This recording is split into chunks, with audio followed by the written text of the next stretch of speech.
السلام عليكم ورحمة الله وبركاته داوديال ميل والبو oo joogtaanba ku soo dhawaada barnaamijkeennii ciyaaraha dabcan barnaamijka maanta waxa marti noogu waxa weeyaan Saciid Maxamuud Cabdilaahi oo xogayaha dhinaca farsamada ee xiriirka maaragtay tennis de table-ka amba ping-ponga loo yaqaano ahna tababaraha xulka qaranka ee ping-ponga ku soo dhaw Saciid السلام عليكم ورحمة الله وبركاته وما سنت علي والسلام عليكم waayahay Saciid insha Allah hadduu ilaahay yiraahdo bal waxaad noo sheegtaa oo noo soo koobtaa hadduu ilaahay yiraahdo qaabkii ciyaarahan tenniska amba tennis de table-ka loo yaqaano qaabkii aad ku soo bilowday ma adoo ciyaartooyga ka soo bilowday mise toos tababara un baad adoo maxay tababarnimada un baa ka bilowday وما سنت علي دان كشكينا تاريخ ملاتك سبورت في gudahaan waxaynu deewaan yar koobi waxaan kantiin istaabal badan soo gal marka hore horta waxaan ahay prof de bes aga ciyaaraha bes DCS adiga garaysa moogi inta ka horna atletism marka hore federation atletism ka shaqeeyno tababaraha 2011 ayaan ku soo biray federationka ciyaartooy hore ma hayne xagga orodada gaagaaban ee 400 iyo 200 iyo waxa la ordi jiraa markaan shaqadeydii sport noqotayna waxaan jeclaaday inaan sport kamida specialty ku qaato marka jaamacaddii baan ku sameeyay specialty-ga anoo baraatiig u garanay baa teori ku sameeyay markii dambana wixii waxaan maadaama specialty u qaatay inaan doono meel lagu ciyaaro marka federation doono soo helay 2011 bishii 11aad ayaan si rasmi u bilaabay inaan ku soo biro iyo tababaraha waxaan ka bilaabay xagga jimicsiga maadaama professional 2013 baan fursad helay inaan stage ugu baxo laba bilood Shiinaha iba si fiican ugu soo fahmay iyo tana markaan soo noqdayna markiiba waxa la ii magacaabay tababaraha xulka qaran ee da'da 18 jirka hooseyso iyo ekolka tennis table-ku uu leeyahay inuu qiimo u leeyahay xagga saan soo bilowno ekol yar uu leeyahay iyo ka jimicsiga inta la isku qaatay way socotay muddo kadib haddana mar labaad ayaan iyo mar saddexaad mar afraad oo Shiinaha ku noqday ciyaarkeedii 2016 waxaan maray tababarka heerka koobaad waxaan ku maray 23 qof saddex qof baan ku helay maadaama aanu markaa khibrad aan u lahaay gelina ciyaaray baraati iyo doorigna u garanay insha Allah ku guuleystay intii kadib way socotay haddana 2019 covid-ku maalmihii uu bilaabay ayaan Shiinaha ku noqonay waxaan sameynay maxaa la dhahaa expertise tiraadina qof in ilaa 10 sano ku jiro aw de ku sii takhasuso agi tennis table-ka laba bilood haddana waxaan soo qaatay waan soo noqday marka baa la ii magacaabay xulka qaranka qabto ilaa maanta sidii baan ugu jiraa 2019 aakhirkeedii waxaa haddana mar labaad ii magacaabay agaasimaha farsamada ee federationka marka imanka waxaan ahay agaasimaha federation tennis table-ka tababaraha xulka qaran tennis table waxa walaalo soo koobay waayahay Saciid markii adiga xulka qaranka aad la wareegtay ee lagu wareejiyay ee gacanta aad ku dhigtay maxay ahayd waxyaalihii ugu horeysay ee ku dhaqaaqday si xulka qaranka aad wax uga bedeshay ma santahay mar kale waxay ahayd waxaan fahanay isla garanay gudoomiyaha Maxamuudna ka sheekaysanay inay soconayn waxaan ilaa hoos laga soo bilaabo oo anaga caqabadana haysta waxay tahay markuu qofku gaaro heer la taaban karo oo leeyahay maanta ku talagalaysaa amba aday gabar tahay shaqo helaysaa aday noloshiisa galaysaa amba qofkii jaamacad buu baxo dawladda nooga baxay marka waxaan niri sanad kasta marka ciyaalku halka joogaan amba liisheega jaamacadda naga tagaan anagana faa'iido noogu jirto waqtigiina aan ku qasaarnay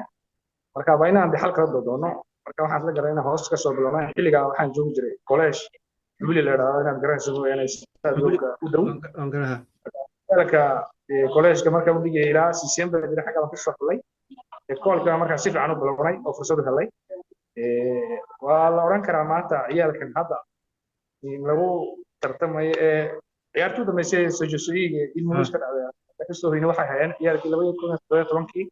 ekolkan ku soo bilownay farxad weyn bay maanta ay tahay wixii 4 sano ka hor soo bilownay inaan maanta muddo la taabto marka taabaan sameynay ayadoo waana ku najaxnay ministerku inuu nagu amaanay malaa waxaan ahay federation ugu horeysay bilowdanayna ekol hoos laga soo bilaabo maanta muddo wala taaban karaya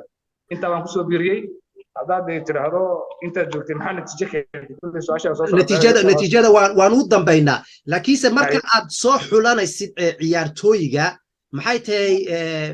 kriteriyaga aad ku soo xulatid xulka qaranka marka la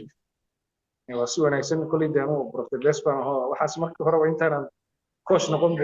waad fahmaysaa tababarna tan igu horreeyna hore baan usoo sameeyo waan inkii sheegayo waxaan soo leeyay kooxo badan oo atletismiga inta footballka hablaha waan haynay markaan inta qofka kulli markaan professor best ciyaalka kii ku fircoonaa sportka waad garanaysaa iyo kii ku fiicnayn marka koobaad dilasma xulo une waxyaalo badan baa loo egaa qofkani sportka qof fircoon mu yahay caafimaad ahaan suu yahay dhararkiisu suu yahay sidaas oo kale waxyaalo badan baad eegaysaa kulli saas aan kusoo xulay haddana waa wadnaa welina ma joojin waka waan gartay intii aad xilka adiga aad haysay hadda maaragtay tababaraha maaragtay imise ciyaarood oo caalamiya ayaad ka qayb gasheen ha kulay ciyaaruhu de sanadka soo dhacaan oo Djibouti waxay ka qayb gashay ciyaaraha Francophoniga ka Carabka ka Islaamiga kii Afrikada kale kan East Africa la yiraahdo kii Jizlondiga waxba wallahi kama qatnin kolba Itaalkiina haduu ma gaarsan ka qayb galaa haddii la yiraahdo maxaad ka qayb gasheen sanadkan un baan ma soo koobayo inta xilka hayado ciyaalada kulli waxaan hayay akhirkii 19 xilli Covid-ku bilaamay marka laga soo bilaabo ciyaaro waxaan ka qayb galay ciyaaro baan ka qayb galay waxa ugu horeeyay kii Jordaniga 2019 waa kii aragteen oo hablaha waxaan ka keenay balada naxaasta hablaha wad ogtahay waxa ku xigay 19 haddana bishii oo Covid-ku adiisku noogu dhaco ciyaaraha la yiraahdo East Africa oo daadooda ciyaarka daadoo 15 jirka yarta Nasima Maxamuud iyo Sareeda Kaxeelbad hablaha ay maqaadana soo guuleystay markaana midna kaalinta saddexaad soo gasho balad xasan keenay midna kaalinta afraad waxaan noogu xigay 2022 ciyaarihii la yiraahdo Carabka oo ni saaxiibkay imaka agsiisan oo galay Allah caafiyo xanuunsanaya Yusuf kooshka labaad ayaa kaxeeyay iyagana waxay keenay balanta naxaasta barakiibka arxami iyo nasiimi iyo sareeda ahayd iyadna warkood wad haysaa waxa kaloo noogu xigay kuwii kale sanadkii dhaweyd 2020 horta Covid baa mashquuliyo wax badan oo la taban karo maan sameeyno bixitaana 2020 haddana ciyaarihii East Africa waddanada East Africa soonkiina anaga soon set baa la ilaa 14 waddan ilaalka nagu jira hadiis ka dhacay anigana waa galay kii waxaa nagu xigay xagaagii inta baaqatay ma sheegay inta qayb galo ma sheegay kii xagaagii Islaamiga Turki kooniya nagu xigay kii ugu dambeeyay imaka waxaa nagu xigay ilmuuris ka dhacay Sajusoyiga inka oo soo socota inta baan ka qayb galan ilaa 6 baa la oran karaa natiijadana oo soo noqonay waayahay intaana natiijada u galin tababare waxa weeyaan halka aad ku tababarataan waa halka muuqato aad arkaysaan weeyaan waxaad ku tababarataan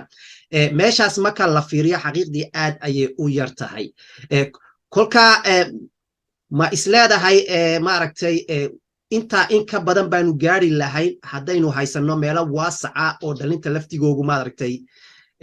iyaga laftigu imika waxaan arkay markii aan tegey dhalintu waxaad moodaa ayaga oo rabo inay ciyaaraan gadaashooda mar walba waxay ka fikirayaan gidaarkii bay u dhow yihiin kolkaa maskixiyan marka ciyaaraha adduunka aad ka qayb galaysid guuldarooyinkii maaragtay idinsoo food saaray ma isleedahay dhalinta weli maskixiyan meeshii cidhiidhigay ku ciyaarayeen ayay maskaxda ugu jirtay taas ayaa keentay intooda badan inayna gadaal u bixin hore u miiska hoose ugaga jiraan waa si wanaagsan waa su'aal wanaagsan cali walaal wala oran karaa qayb bay ka tahay waliba qayb weyn bay ka tahay dawada aragto adii noo yimid xilliga Ramadaanka aan isku diyaarinayna ciyaaraha East Africa sanadkii hore meeshana waa saalka yarinta leego waa adu aqoon waxa la oran karaa waa hool xaafadeed baa la oran karaa saddex miis oo ciid la dhigi karaa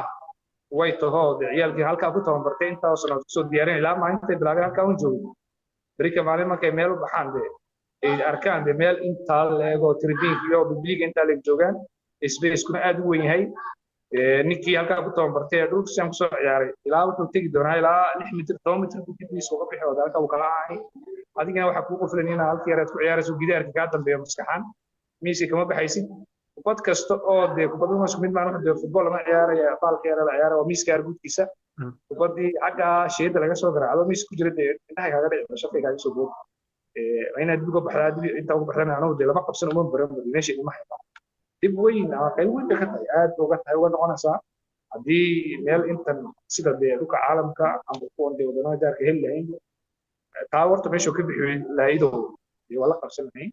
guuldaro la'aanta inta badan guuldarada imanaysana qayb bay ka doodee waxa ugu koowaad baa meesha lagu ciyaari nin tiraan yar oo 50 mitir ku ciyaaray iyo nin tiraan 100 mitir ku ciyaaray kubadda ma soo ciyaaraan walaal marka qayb weyn bay ka tahay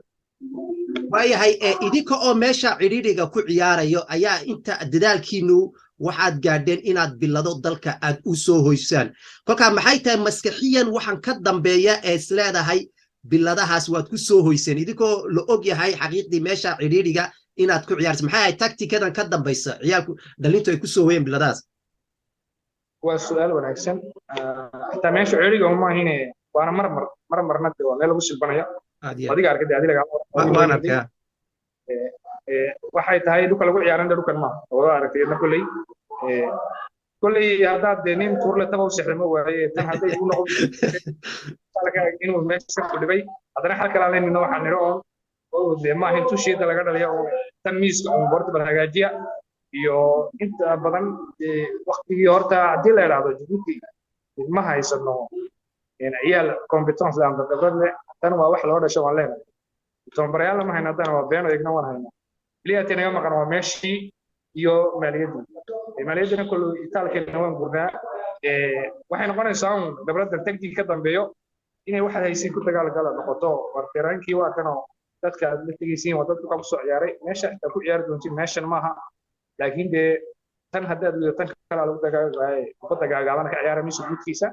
wixii kale khibrada haysin laakiin kubad isku daya laakiin kulli waad ka baxaysiin oo dalka tabal kuma hayo dadaalkii keena hadana ku ciyaara si aad ku ciyaaraysiin meel banaan oo ilooba wixii tiraankeeda miiskii inuu naga dambeeyo maskaxdiina geliya inaad meel banaan ku ciyaaraysiin tan wad kastana siday tahay ciyaara haday kubadda dheer tahay waa halkan imika tiraan marka la joogo meel competition international marka ciyaarayso dib u bax oo halkaaga ma joogto maskax gal marka kubad gaaban tahayna inta gaaban waa naqaanaa oo barana wixii waxa gaaban weey waa kaas waan gartay horaad ka soo dhawaajiso oo waxaa tiri école de food ayaan imika sameynay caruurta yar hoos ayaanu ka soo bilaabnay kolkii hore marka uu qofku maaragtay uu meel gaadho kolkaaba waxaa dhacaysa inuu nolosha maaragtay uu dhinac ka galo amba shaqo amba wax u galo kolka ciyaartooyga wanaagsan ee aad u baahan tihiin haddii ay taasi ku timaado oo maaragtay uu noloshii isagii maaragtay uu la dagaalamayo seed ugu dhiirigelisaan inuu ciyaartiisu uu sii wato maxaad samaysaan mise waad ka hadhaanuyo hagaanbu isaguna maaragtay khibraddiisii wixii ay ku baaba'da waxay noqonaysaa lababa u dhacdaa horta qofku isaga ikhtiyaarka isagoo shuwaaga isaga iska loo ilmo tacliin maanta u baxay amba shaqo helay shaqadiisa ma soo kaxaynayso shaqada ka kaalay oo kaanta marka ciyaar aad uma oranaysid mana dhacaysana marka waxaad samaynaysaa ama noqonaysaa qof shaqo helo oo de noloshiisii dabray ka waxa uu yaraysaa in xilligu waqti ku helo wargaar ma ciyaaraysa xulkii qaranka ku jirta laga maarmayo warba waqti noo haysa ka habeenku nooyman ama ma haleelayo oran ikhtiyaarka isaga iska inta badan marka nasiib waxaan yeelanay ciyaalkii waxay ku shaqo tageen koorarka ciidamada oo kale sida diga sida gaardikoodka sida jadaaran iyagana nala fahmeen oo way shaqo geeyeen laakiin sport ka shaqeeyay sport ka shaqeynaya wuxuu noqday inuu tagstaabal inuu nasiib inta baan ku yeelanay laakiin markii hore waxaan ahayd wad meel markaa gaadhina ka baxo hadana zero ka soo bilow inaan rajada hayna waxa weeyaan kuwii hore askar bay noqdeen askar ciidan oo shaqeynaysa ma ahin askar sport ka shaqeynaysa inta baan imika ku roonahay laakiin wali xaqi hablaha ayaa caqabada naga haysataayo gabadh markay jaamacad tagtay noo soo noqotay ama shaqo tagtay ma arkin dhanaan baan aad iyo aad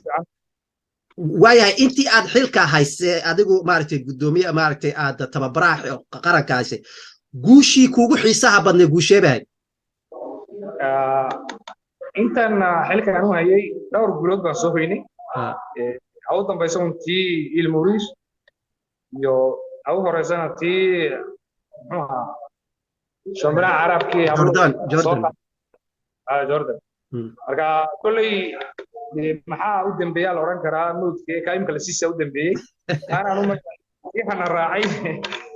raacay imaka sejusooyinkii baa wallahi ahayd guul aad u fiican oo leeyahay waqtigeedii timiday waxaad ogaataana wadannada la ciyaaraynay waa wadannada ilalka ah oo Shiini iyo waxa u ciyaara dad inta yar oo Japoone Afrikadii madowga jaarka ma hayn waxana waa wixii dhaqankooda oo Japan iyo Shiina marka la eego in istabalkayga iskale orod marka la yiraahdo waan ku hambarin orayna barino orod anaga iskale oo iyada kama qaqriyo qabi waxay ahayd guul ha rajaynay laakiin aan filay qiimaha u dambeysay hablihii yaraa kaxeeyay soo jeesaygan il Muris ayaa aad la taban kara la sheekay karana aad ii taabatay wakana waxay ahayd meel adag baan ka soo saarno oo marka aragto Madagascar marka aragtay il Renio iyo Francis marka aragtay il Muris marka aragtay waa dad cad weeyaan oo dad waxa ciyaara inta yar waliba toombar inta yar Francis toombar meel ma gaari karno hadana qoraal ilaahay iyo shaqo badan waan galay iyo isma dhigin ma ka soo saaray laakiin lama filin lagamana ina biladanka laga keeno xitaa ministerku ma inta soconayna wuxuu yiri atletis ayaa rajaga suweena waa adag tahay aad buu adkeyd laakiin waan keenay marka waxaad filayn aad dadaasho ee hawsha gasho hadana guushi aad keento kulli aad ku sameynaysaa waayahay intaad xilka haysay maxaad caqabadii kuugu adkayd ee kula soo gudboonaato ee xallisid caqabadii la soo gudbaan xalliimiya kulli caqabaduhu way badnaadeen aad u badnaayeen waxay ahayd markaad ciyaal diyaarisid xitaa fasaxii kugu dhacay nasiib oo 3 bilood xagaaga diyaarisid maalinta u dambeysay ee lagu raado ilmahaygana jaamacadda u diray u dhoofaya kuma raaci karo wallahi dib aad buu adkeyd adii kaliya wax ma qaban kartid markay halka gaadho waa si gudbinaysaa guddigii sare u gudbinaysaa gudoomiyihii xigeenkii iyo gudoomiyihii baad u gudbinaysaa haddana waalidkii inay la sheekaystaan bay noqonaysaa waxay ahayd mar dhexdii oo aan tegaynay imanka xagaagii bay ahayd waxaan u sameynay 2 bilood oo stage okay inaad aragtay Francisco oo ay joogeen Nasiimi iyo Sareedo Isbaaniya magaalada ay ku diyaarinayeen marka waxaan nidhi ciyaalkayga anagu qaar baan jaamacad u diraynaa xagaagana ma haleelayaan gaamiigina way dhoofayaan qaar baa Masar tegay qaar baa Itoobiya tegay deegan yar oo 12 jira abadii kama harayso anaga isboorku nama quseeyay waxaan quseeyay inay ilmahani gaamiigooga raacdo anaguna waan ku tashanay xilkii qaran baan u xulayhay oo jeed islaamiga inay guud matashahay wallahi way adkeyd hadana waa tashi badan iyo waan badan waxaan ku qancinay faamigii inay ilmihiina raacdo anaguna ka mas'uulnahay 4 bilood ana nala qaadato wadamaynta ku guuleysano ya qaar kale oo badan xabadu weyneed baan ku soo qaadanay waayahay tababaraha marka la eego xulka qaranka gebi tababarayaasha xulka qaranka ee dalkeena marka la eego ma jiro tababaro isagu u go'an maaragtay xulka qaranka oo mishaar joogto ah lagu siiyo laakiin dhammaantiinba waxaa tihiin tababarayaal noloshooda maalmeed eryada noloshooda dhinacna ee tababarka kolkaas see iskugu wadaa nolol maalmeelka iyo tababarka su'aal wanaagsan ana filaynaa wallahi aad baan u rajaynaa weydiiso kulli anagu inta badan warantaayo haday football noqotay haday athletics noqotay haday sport kala noqoto haday tennis taaba noqoto waxa inta badan ka shaqeeya waa macallimiinta beesadiga haday iminka hadda soo qaadato bikila iyo xulka qaranaya waa professor Xasan Saciid Cusmaan oo professor aniga sidoo kale iyo qaar kale oo badan oo badminton ka badan yihiin waxay noqonaysaa iyagu malaha xataa waxay saacadii baa laga yareeyay malaha anagu waxa isla waayaysaa inaad waqti aad u helaysay iyo waqti ciyaalka haleelayay kulli qamiisihii jimcihii maalinta fariiqada hayso ee noqonaysaa inaad waqtigaaga shaqadaada horta waxaan ka guulsanaa shaqadaada aanu wasaaradda tacliinta u shaqeynaa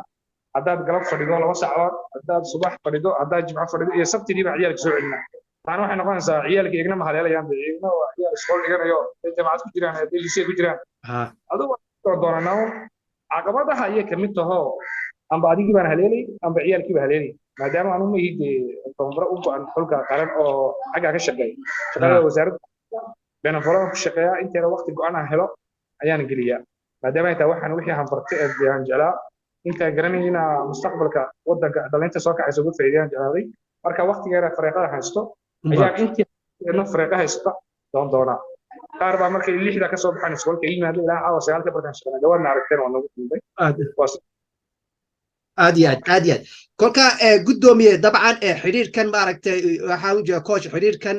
big ponga amba tennis the table ka la yiraahdo meel fog ayuu ka yimid maanta halkuu joogana waan ogsoonahay waxa weeyaan xaqiiqdii shaqada wanaagsan maaragtay aadka gudoomiyaha xiriirkaas Maxamuud Cumar iyo ragga idinkoo kale ayaa maaragtay xaqiiqdii saldhig u ah maanta big pong wuxuu ka mid yahay meelaha ugu muhiimsan ee dalkan magac u soo hooyay bilada caalamiyana uu soo hooyay ayuu ka mid yahay isaga jidooga orodada waxa weeyaan waa kuwa hadda maaragtay maxay soo hooyay biladaha dalka taasna xaqiiqdii way ku ammaanan yihiin gabagabadii maxaad odhanaysaa talo adigu talo waa ti ilaah waa runtaa horta tennis table-ku maanta wuxuu ku jiraa hadduuna ka koowaad maahine ka labaad baan ahaa atletism marka naga horeeyo marka la eego wixii deeqaysitaa natiijaan keenay halkaana dee isaga kuma soo gaadhin dee atletism malaa dhul buu haystaa iyagu waa dhul bannaan oo la isku ordaa laakiin anagu halkaa yaree noocaas anoo ku jirno qolkaa yaree gaaban ayaan tartana caalamiga ka qayb galay natiijana ka keenay tababare marka la eegana dee anagu ma badnin federationka dhan waa 4 qof gudoomiyaha gudoomiye ku-xigeenka dee ninka qasnajiga iyo aniga iyo dee qaar yar la shaqeeya marka xilku aad xilli waxaana saaran aad midkiiba 3 shaqo qabanaya marka haddaan kaa idhahaa gudoomiyaha farsamadan ahay xulka qaran baan ahay waxaan ahay xulka da'da yar haddana intaas saacad adoo waqtiga yar kooban haysta intaa haddana qabanaysaa marka gabagabad waxay noqonaysaa si waxaan halka u gaaro uga sii gaaro natiijo badan aan keeno kow waa inaan waxay u baahan 3 u baahanaysaa maal meedaan oo meeshii lagu ciyaaraa iyo dee muruq la geliyo kulli anagu khibradeedii waqtigeedii iyo experience-keedii kala iyo competence-keedii waan gelinay oo kama hagaranayno 11 sano aan kusoo jirno benafola ka shaqeynay intaan waa ku keenay qolka yar inta leeg waxay noqonaysaa intii dawladda inay timaado oo madaxweynuhu waa ogtahay waa kii waxa sponsor uu sameeyay iyo jeel yiraahdo waxaan noqonay federation ka qayb galo imika waxaan ugu maqan inaan yeena raxmiyo burhaan ba Francisco ugu maqan ilaa jees Olympic xaqa jooga diyaarinay labada yar kale habloode biladu dambaysa keenay nasiimi iyo sareedana kuwa Brusiya ku jiraan xaqa kalena haddana waxaan jeclaan inay ka fikiraan guddiga Olombikadu inay tababarayaasha waxa ka dambeeyay qolka yar ku soo saaray iyagna tababarade ku jirtay sponsor iyo jeega iyagna tababaray helaan way tababarayaal heer caalami tagaan si hay imaka waxa noqotay in anaga iyo isa soo gaarno halkii qaran maadaama de saqta nuvo marka gaadhi iyagu ku soo gaarayaan iyalku de adigoo yaraan kala soo bila halka markuu gaaraan hadii isku mid baa noqonaysa xaqii nuvo khibradii ma malaha ku dhaafay marka si adna waxaan u sii wadid waa inaad adna istaashi iyo caalamka u bixido dadka wax la soo qaybsatid fursad kale inay noqonaysa oo de anagu tababar caalami iyo teknolojiyada lama joogo anaga waxaan wadna anagina de maalintii 2016 halkii aan ku bilownaa joognaa wuxuuna de casri u socon maalin kasta waxba isbedelaya inay markasta wajiiso dib update ugu sameeyso si wada wax kala soo qoratiba muhiima koow waan ku sheego waa in ama la geliyo waa in meedaankii meesha loo helo waa inay tababarayaasha inay khibrad heer sare ay helaan si halka uga sii wadaan oo ay xulkana wax inta ka weyn keeno barika maalin anagu diyaar baan hay waqtigeega waan gelinay wixii ilaahayna baray waan gelinay maantana waxaan ku faraxsanahay natiijada ka soo baxday barika maalin waan sii wadana diyaar baan hay dawladdeena inteeda qabsato waxaan aad ugu mahad celinayaa committee Olympic oo fursad noo siisay inay ciyaalkayga maanta furska helaan stage bulke ku sameeyaa Francisca taasina waa fursad halkan lagu joojin hala sii badiyo yaana loo deeman lahaan macallimiinteena intooda hala siiyo waa intaas baan leeyahay haddii su'aal ku aan diyaar baan waayahay aad iyo aad ayaa u mahadsan tahay Saciid Maxamuud Cabdilaahi daawadayaalkaasi wuxuu ahaa agaasimaha dhinaca farsamada xiriirka big ponga amba tennis the table-ka ahna maaragtay tababaraha xulka qaranka xiriirkaas daawadayaal barnaamijkeennii aynu ku wareysanayna maaragtay Saciid Maxamuud Cabdilaahi intaas ayuu ku kooban yahay waxaan barnaamijka idiin daadaheynaya anigoo Cali Casoowa intaynu dib u kulmi doonno waxaan igaga tegaynaa saas iyo nabadgelyo. وعليكم السلام.